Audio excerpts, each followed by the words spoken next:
I'm a quality control technician for River City Paving. We're a division of Matthew Construction out of Onalaska, Wisconsin. I very much appreciate the opportunity to come up and talk to you guys today. I've been in the industry, been around the industry since 1989. I have a degree in financial management and business administration, but had family in the construction business and really enjoy being around this type of business. It's a real joy and a pleasure for me, and I think that needs to be an integral part of everybody that's in here, because if you enjoy what you're doing, it's not a job, it's more of an adventure, if you will. Just to get started, Steve Smithson talked about mentors, and different people talked about communication and mentorship. And I have to say that 15 years ago, when I come to one of the first meetings, I'm like, this would be a really great opportunity someday to get up and talk to people about what you know. Well, it took the mentors that I had and that I worked with, one of them being George Seward. Some of you folks might know him, some of you may not, but he was very well respected, and he was very well respected as an inspector for the DOT for 20 years. He was a consultant, and I had the benefit and the privilege of working with him, and he taught me more stuff than you can ever imagine. I told Bill earlier, I said, I got a little story I want to share with you. First of all, George was real savvy. He was an individual that he was a lot of fun to be around, and he taught me early on that you got to take things simpler. I was wound pretty tight when I was younger, and he's like, man, you just got to take things a little easier. You can't be so wound tight. But one day, one of the first jobs I was on with him, George says, we're having some problems with some material here with the producer, and he said, he said, I got the guys coming in, and the owner of the producer, the owner of the company come in from the producer and his son, and one of the foremen come into the lab.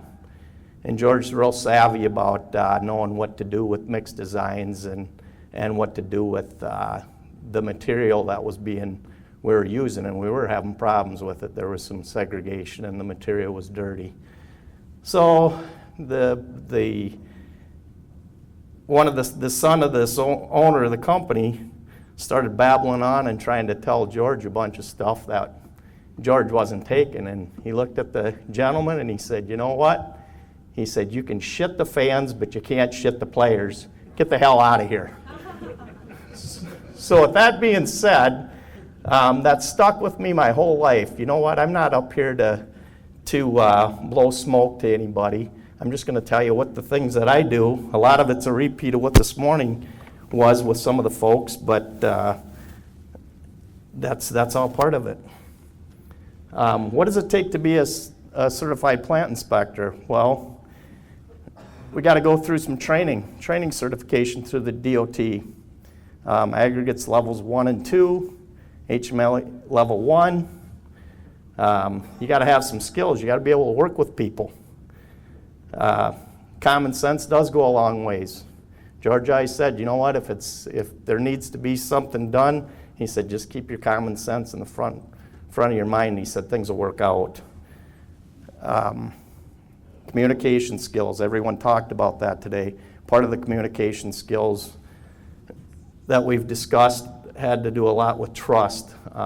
We're out talking I'm dealing with the road foreman, the superintendent, the road inspector, the plant monitors, the owner of my company, the owners of the other organizations. Maybe we've got some subcontractors. We're working with them people, and we got to be able to carry on a conversation with them. You got to be able to work with numbers. One of the first challenges that I run up against with new people is I'll put them to a test. I'll ask them, it sounds pretty simple, but can you add up my daily truckload tickets? Can you give me some quantities on that so that I know I can keep track of quantities? Well, if they can't convert pounds to tons, that makes it pretty difficult for me to be able to know that I can trust what they're doing with all the other testing that we have to do. So it brings me to the next point, have an understanding of the test and what it represents. And as I said earlier, we need to enjoy what we do. Folks, life's short, and let's have fun at this because we can do that every day. In the beginning of the day, when we get to the lab, I work with a portable plant, so we're going to make sure that we're going to make sure that the equipment gets fired up. Turn the ovens on, turn the water baths, gyratory compactors, computers, the scales. I'm checking temperatures on things, making sure that my equipment's in operation for the day. You know, everybody needs a cup of coffee or a Mountain Dew. That's what I like. But get your cappuccino, whatever. It might be the third cup of the day, but let's get rolling for the day because we got a big day ahead of us. My communication starts shortly after I get there. I walk over to the plant and I talk to the plant foreman to find out what's going on. I'll visit with them. Usually they got the plant operator. We run with 3 guys at our plant now besides myself and another technician. So I'll talk to the plant foreman, the plant operator, and the loader man.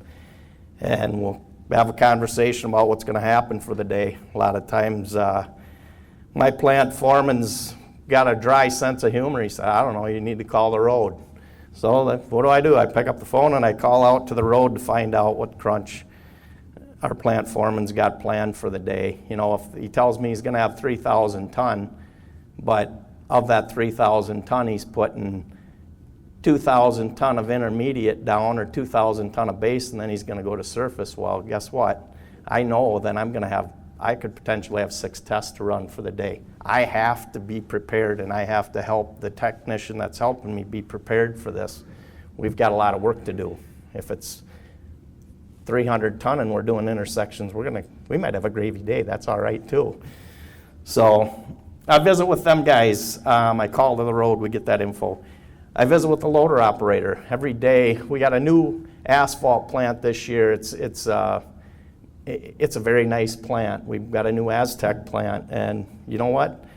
I got to have moistures every day on my aggregates. For my aggregates and my wrap, I've got to get that information entered first thing in the morning so that we can get the information entered into the computer so that we're producing good quality mix before we even get started for the day.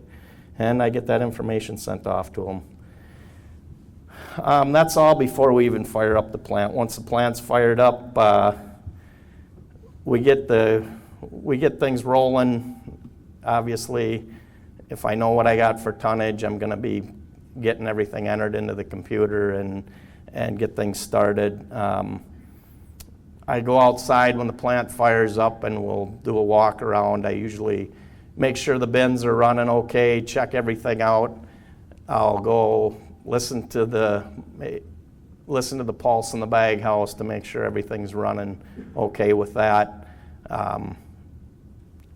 Go out and look at the mix, make sure that there's enough oil in the mix and it's doing what it's supposed to do and the plant's running and we don't have a slug in the line or something crazy like that.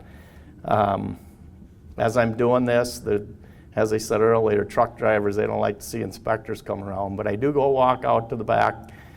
I go walk out back and have a conversation and talk to the inspectors on the very first day. That's the first thing we talk about is diesel fuel and not putting that in and having contaminated trucks. You know what, make sure at the end of the day your trucks are cleaned out and everything's ready to go so that when you get here in the morning, we're not waiting on you where we have to park your truck. I'm sure the owner of the trucking company, doesn't want to have his truck parked for the day or part of a day because his operator sprayed diesel fuel on the truck or something or didn't have his truck cleaned up. Once we get rolling there, I check the silo gates, making sure that we're not getting any segregation. I'm watching the trucks as they're getting loaded initially. If we got new trucks on site, it's up to the plant foreman to let them know how to load, but you know what? It doesn't hurt. Just go out and help, watch them and give them some guidance. These these young people that come in, or the new truck drivers come in, they're nervous when they come into these plants. They're not sure what to do, so you just give them a little bit of guidance and tell them how you'd like to load and stuff like that. It goes a long ways, and they do listen to you after that, which is awesome too. We get the mix loaded in the first couple trucks that I'll go out and I'll take a thermometer and check the truck, make sure that the mix temperature is okay.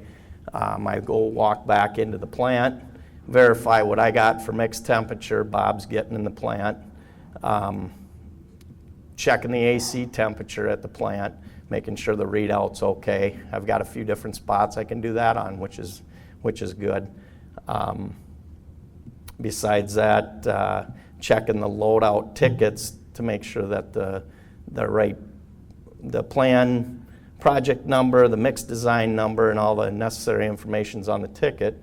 So when the load gets to the road, Steve isn't picking up the phone, calling me, going, "Hey, you know what, Terry? We don't have the design number on the, or we don't have the right project number on it." So just trying to help the guys out on the road. Before I go, or once we get up over 100 ton of mix, for anybody that's familiar with this, we're going to go out and grab them.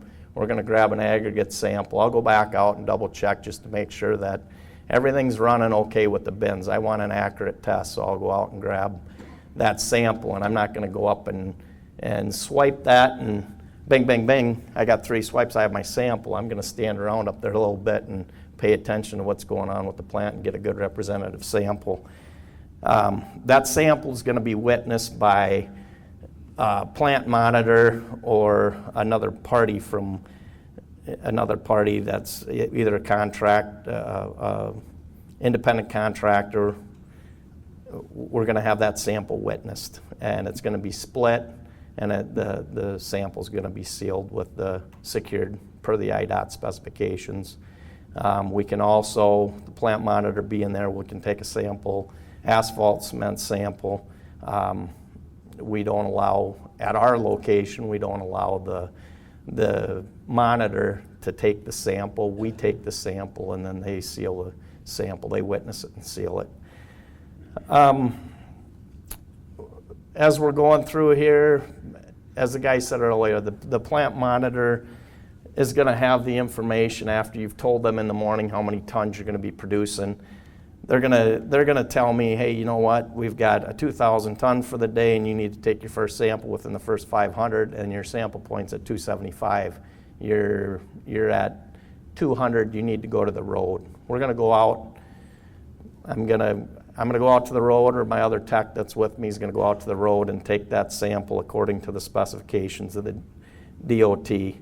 That sample is going to be witnessed by either the road inspector or the monitor is going to go out, and they're going to secure that sample and make that,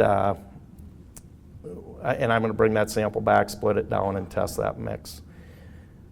As we go back through and we complete the test, I'm going to turn around and communicate that information. I communicate that information back to my project manager to let him know what's going on with the job site that day, or what's going on with the mix for the job site. He's got 110 other things going on, but he's very interested in knowing how our mix is being produced and what our test results are.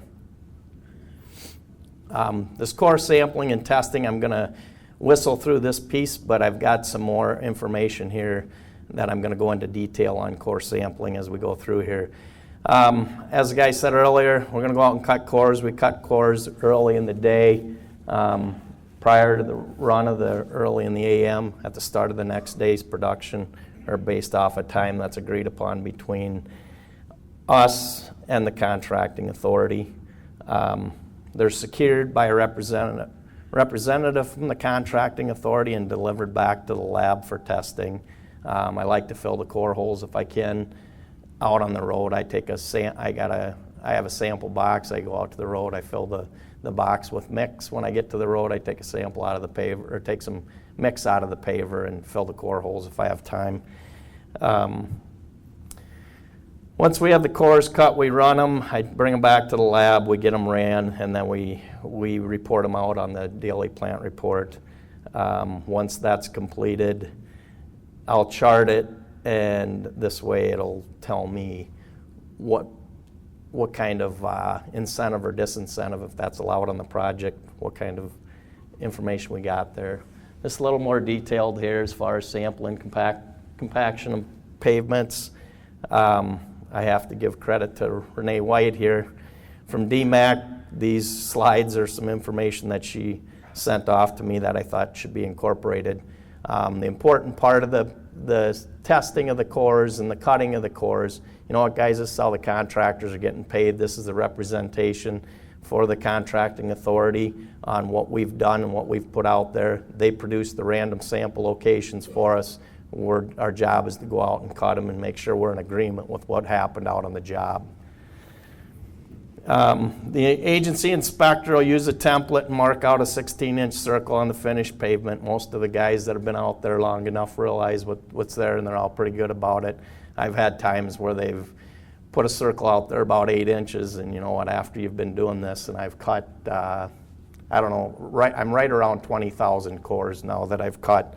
So I got a pretty good idea what should be out there and how that should be set up.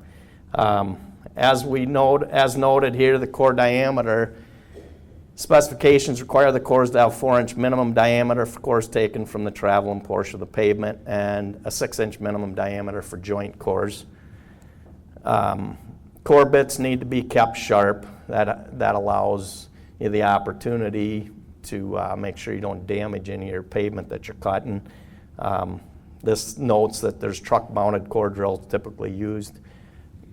Up in my area with the units that we use, it's I don't have a truck-mounted core. I got a portable unit, but it works out well. We've got a couple different units. We've got water injection systems, and we also use gravity flow for water. It works out pretty well until you get up around Highway 52 pulling out of Guttenberg, and you're coming down the hill and trying to get water to run uphill when it's not going to happen that way. But make sure you take care not to damage the cores when they're being removed. Drill down to the tack coat, and then the cores can be removed with what they call a hard knock. I use a sampler extraction device and just tap it with a rubber mallet.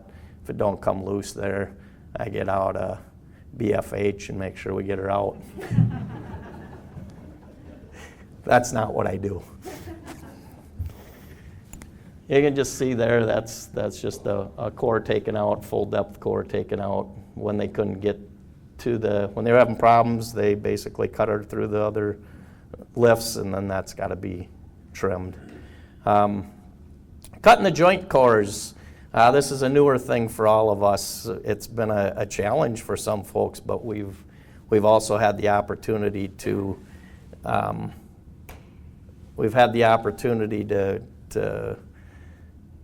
I got something going on with the computer here.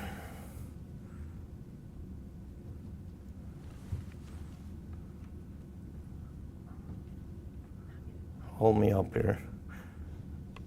There. Place the drill in the proper location over the joint. There's a couple different joints here. The location depends on the type of joint, either a notched wedge joint, or I call it a Michigan wedge. Or a vertical butt joint. Make sure you put it that it contains approximately 50% on each side.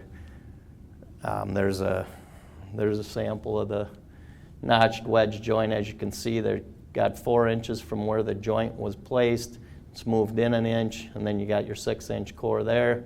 And on the butt joint, you're going to place it over 50% over each side of that joint. Okay.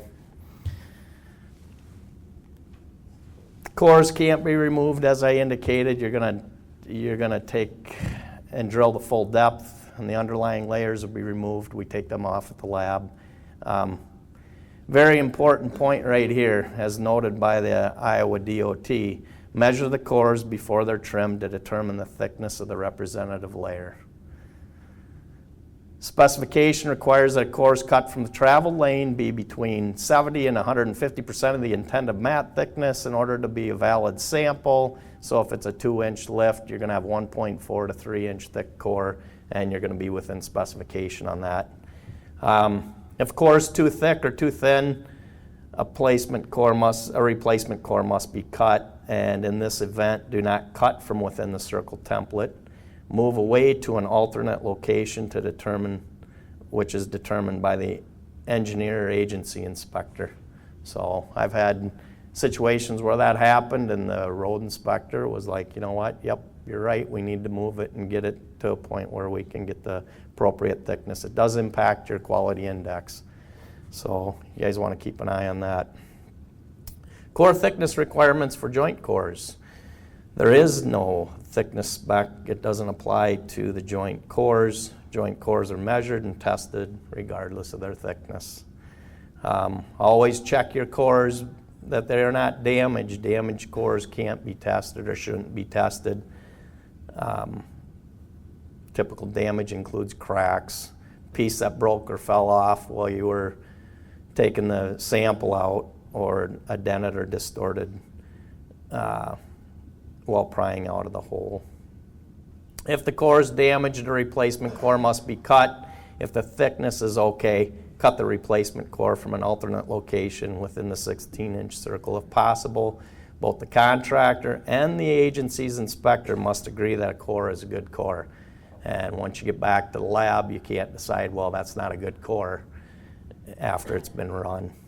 So the monitor is going to transport the cores to the contractor's lab, or the monitor will secure the cores. I've seen them take the security tape and put it in a box and send them back. I've seen it happen both ways. Most of the time the monitor or the road inspector will bring the cores into the plant. Cores shouldn't be placed in a pail of water. They shouldn't be frozen. They should be, and they prefer that you not put them in a cardboard box. I've seen them come in, but the most important thing, it's in a flat place that they're not riding around, that they're going to get broke. Shouldn't ever keep them in a freezer. If it's a long trip, cores can be put in a plastic bag, placed in a cooler with some ice to prevent them from getting too hot and falling apart. You know what, folks, when it's a warm day, them cores will fall apart if they ride around for any length of time. So make sure that you're conscientious of that for anybody that's new here and doing this stuff. Back at the lab, we're going to place them in front of a fan. We're going to measure them up. If they need to be trimmed, I'm going to trim them, and I'm going to try to brush them off or get the excess dirt cleaned off of them so that they can dry down faster and we get the cores run. As I indicated earlier in my slide, I didn't probably say too much about this, but you know, when I go out to the road, it takes me at least 2 hours, depending on the length of drive I got from the plant out to the job site, just to get the cores cut and get the holes filled. You know what? That amount of time, I've got another lab tech out in the lab running samples and doing things because we have to keep things rolling. I'm just not out cutting cores. I got to get back to the road to grab samples and stuff, or my other counterparts got to be doing that stuff. So we're going to get the tack removed off, the tack coat removed off the sample when we cut the cores, and once everything's dried and prepped, the cores can be tested, and they're usually done by the plant monitor. So we got to, obviously, in core summary, we got to have a testable core. We enter the results as I indicated earlier, and as I noted earlier, a core can't be determined damage after the fact just because the answer isn't what you want it to be. Let's be trustworthy and be honest about everything. You know what? That's being accountable for what we do out on the road.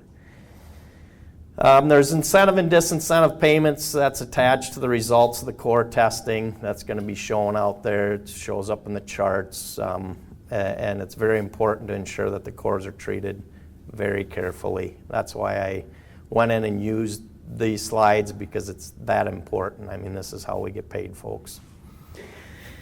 Additional inspector duties. During the day, the guys talked about temperatures. Every other hour, checking temperatures. At the plant, I'm checking the air temperature on my phone. I'm checking the AC temperature in the plant. I'm checking the mixed temperature at the plant. The guys on the road are checking the road temperature. They're telling me, I get phone calls back, hey Terry, you know what? I don't know what's going on. We're losing some temp here, and you know, either we gotta, the we hit, I mean, this is asphalt. We get, when it was raining this last year, it happened more frequent than what it normally had. But you know what? We get a wet bucket of sand in the mix and it cools the mix down. So we keep an eye on that, and I'm communicating back with the plant foreman, talking to them guys about that as well. As I'm communicating throughout the day, I'm stopping in the control room and picking up the asphalt tickets to make sure the oil that's being brought in, the AC that's being brought in, first of all, my plant foreman's real good about checking just to make sure that we're getting the right blend of AC. Now we're getting a contract calls for a 58 minus 28. Is that a 5828S or an H? What is it? You know, he's making sure he's checking that. So in case I'm not right there when the load comes in, he's already checked that. But then I double check all the tickets. I make sure the project number's on it. If they happen to be missing something or it's not there, I'll pick up and I'll call the supplier, or I'll call our office and talk to the project or the office manager, and he takes care of that. We get all that information entered into the daily plant report on the tank stick sheet. Guys will cover that today. I do some things. I'm always out as we're working the stockpiles. I'm monitoring that the aggregate stockpiles are not being contaminated. There's not cross-contamination. I make sure that there's enough material hauled in. If we're hauling material in, we're sitting on a job site and it's a tight set, and we're bringing material in, that our producer is making sure that those guys, their loader man's out, loading out of the stockpile correctly.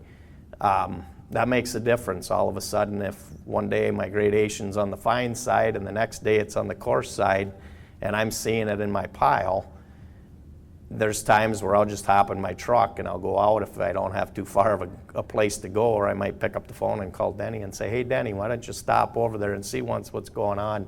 We'll visit. You know what, I've had it where the producer had a new loader man in and started loading from the back side of a pile and started loading all the fines in instead of working the pile from side to side. And as soon as we went and talked to them, they changed their way, and everything come right back in, dialed right in, and that's all it needed to be. But it's about having a conversation.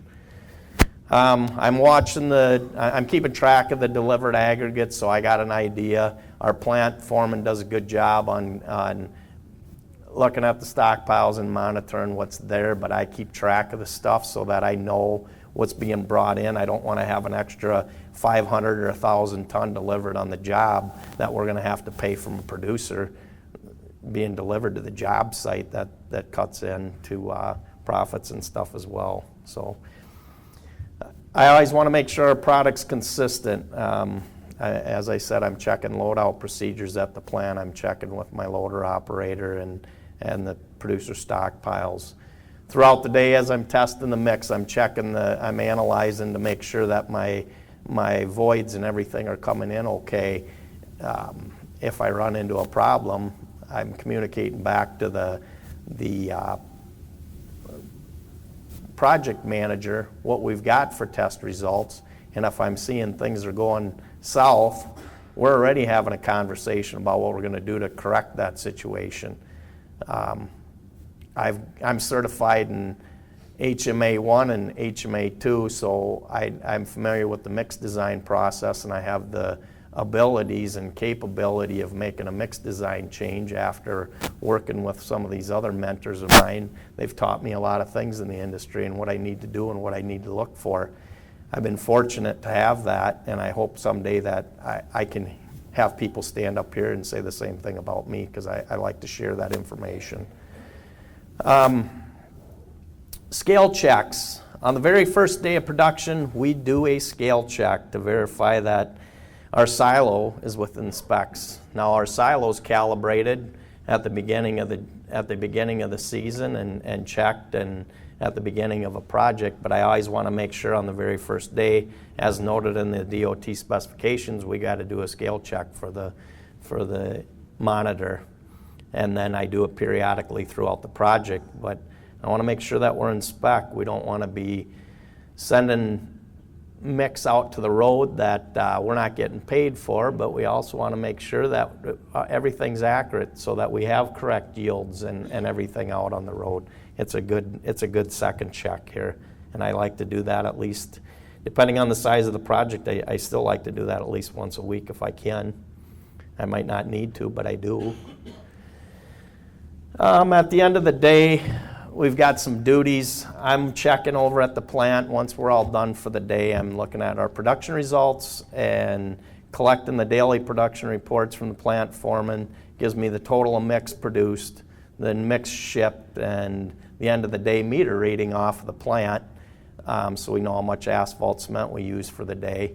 I get the totalizer on the wrap, so we know how much wrap was used, and I can plug all them numbers into my daily plant report on the AC tickets and on the AC tank stick and know where I'm at. I also do a periodic check on the tank stick to verify the accuracy of the pump. I'll actually go up, and most of the times the plant foreman do this for other people, but I go up and myself and physically go up and stick the tanks and do a tank stick check to know where we're at, to make sure that the pumps we're running, things are accurate. The pumps, as I noted here, they should be calibrated prior to any mix being produced. But folks, we're getting paid for the oil separately in the state of Iowa. Thank you. Reports, I try to finish up what I can at the end of the day, verify any quantities with the road inspector if I can. Now we're going to be using the new DFR, the daily field report. And thank you to all the people that put that together. I can't wait to use it. I know it's going to streamline the process. It's going to be something new. It's working with that piece of it. It's a deal where, as time progresses, old George always told me, I was always impressed with him. He said, you know, kid, he said, you got to keep up with the computer. That was a guy that did manual calculations on mixed designs, manual calculations on quality index, manual calculations on testing of the cores, and I was so impressed 20 years ago that guy was up to speed with a computer, and that forced me to keep in mind that, you know what, you got to keep up with technology, you're going to fall behind in the industry. So always keep that in mind.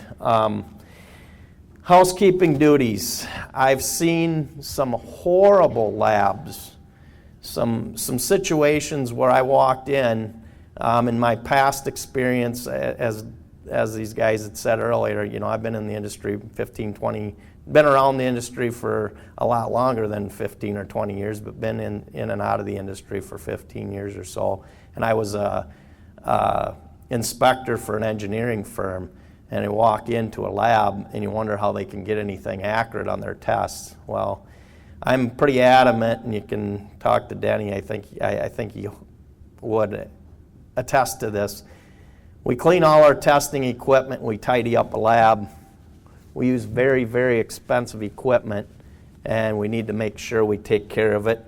I clean the equipment at the end of the day, clean up the lab. No, you don't have to sweep everything up or vacuum every little speck of dust up, but you know what? You got to eliminate the possibility for anybody coming in, a project manager, a superintendent, a road foreman, a plant foreman, to come in and say, well, you know what, maybe your test was off because you got dirty equipment.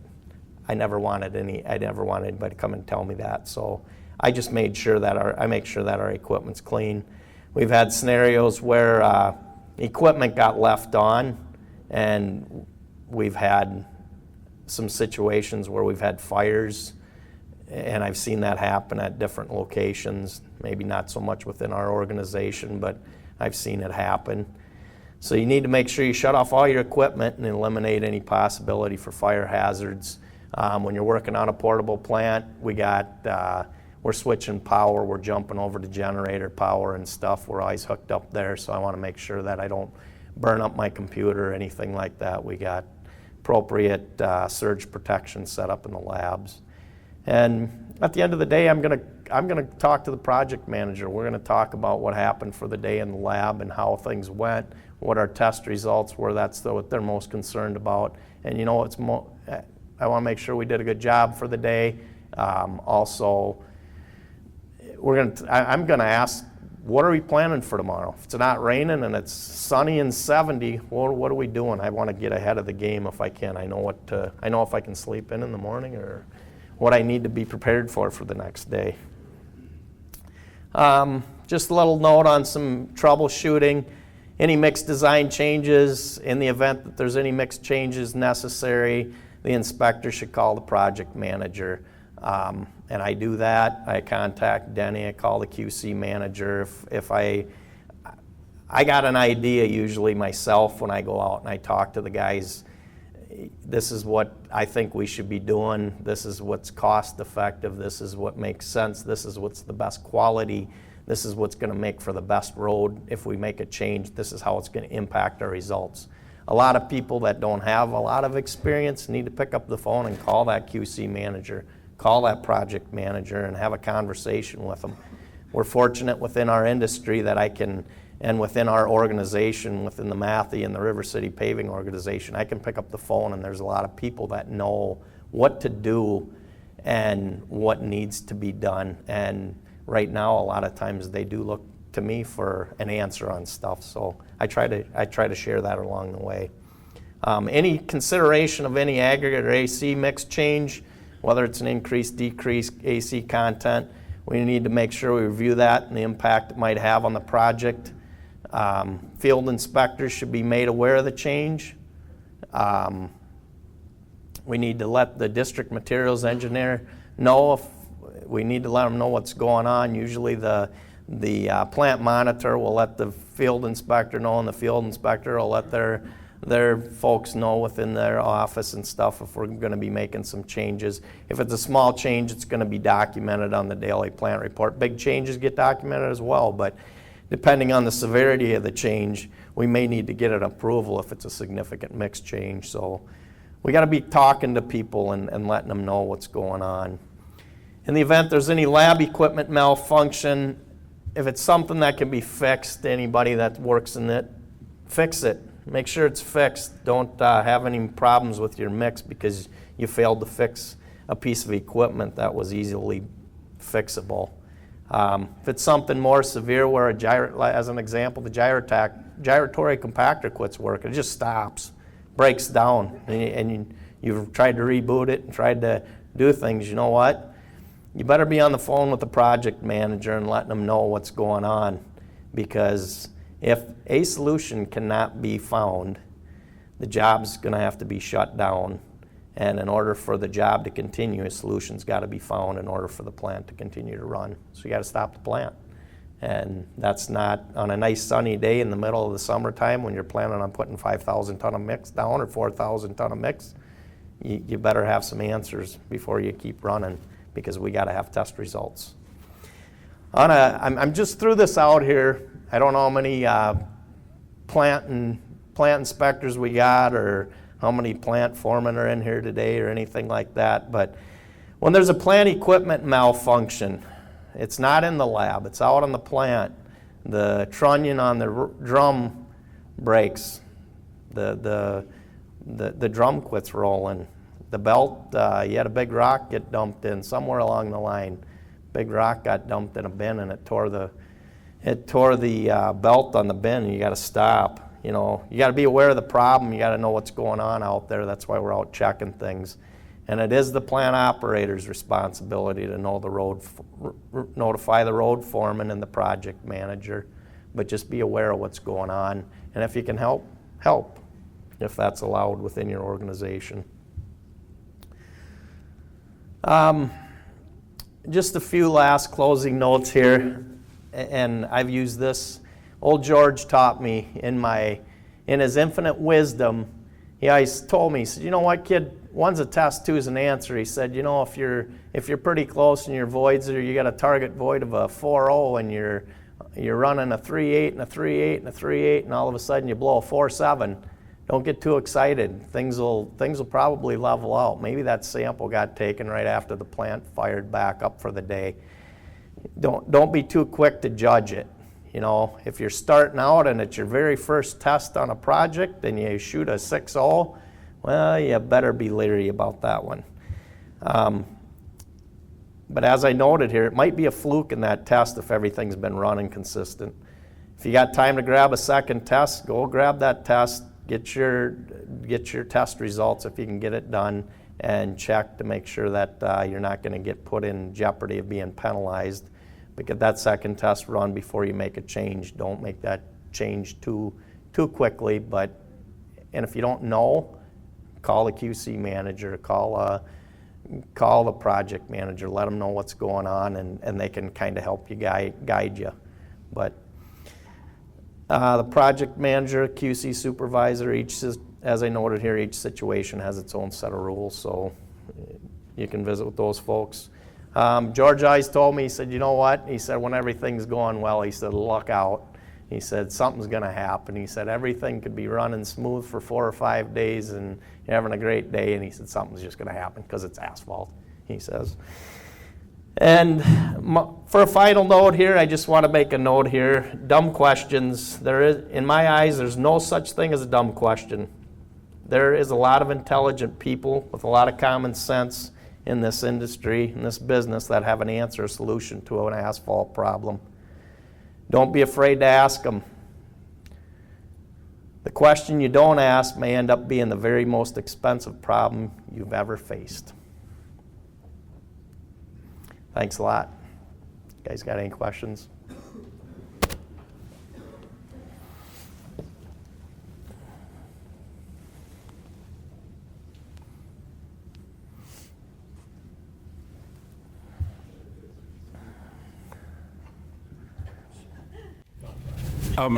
As a agency monitor, how would the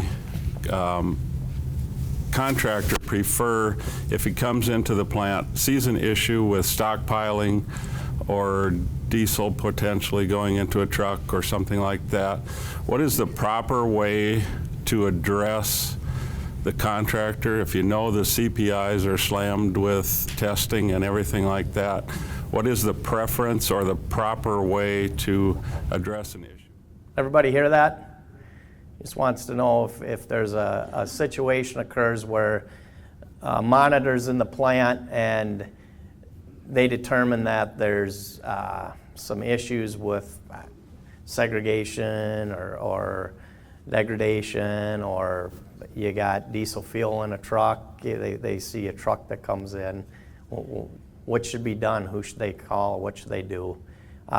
First of all, I realize that people are busy and the certified plant inspector's busy. They're busy with tests, but you know what? You need to come and talk to those guys at very first base. Come and talk to them. You know what? There's things going on throughout the day that I'm not running out after every round to check to see what's going on with the trucks. I trust what's going on out on the road. So, and after I've done my walk-arounds in the morning, I'm hoping that these guys are being honest with me. So, come to me, let me know. Start at the lab. We'll talk to the plant. I would say the next step is talk to the plant manager, okay, the plant foreman. And then if the issue continues, it needs to be addressed.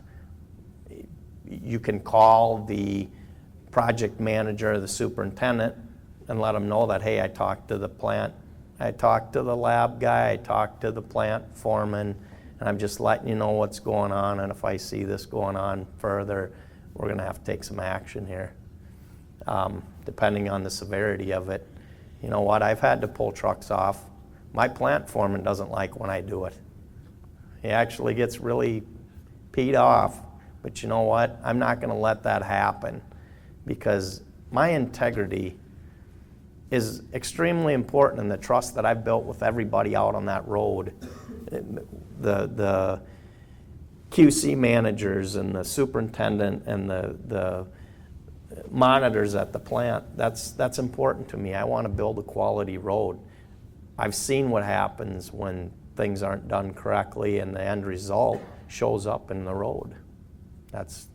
Hopefully I answered your question. The preference would be not to have the monitor address the loader operator or the truck drivers directly. No. Yep. just bring it to our attention. These guys know. The plant foremen know. You know, they might not like it, but they know. The truck drivers know they're not supposed to use this. If it happened to be a brand new truck driver, you happen to see it happen with a new truck on a job that hasn't been there before, we want to address that right away too.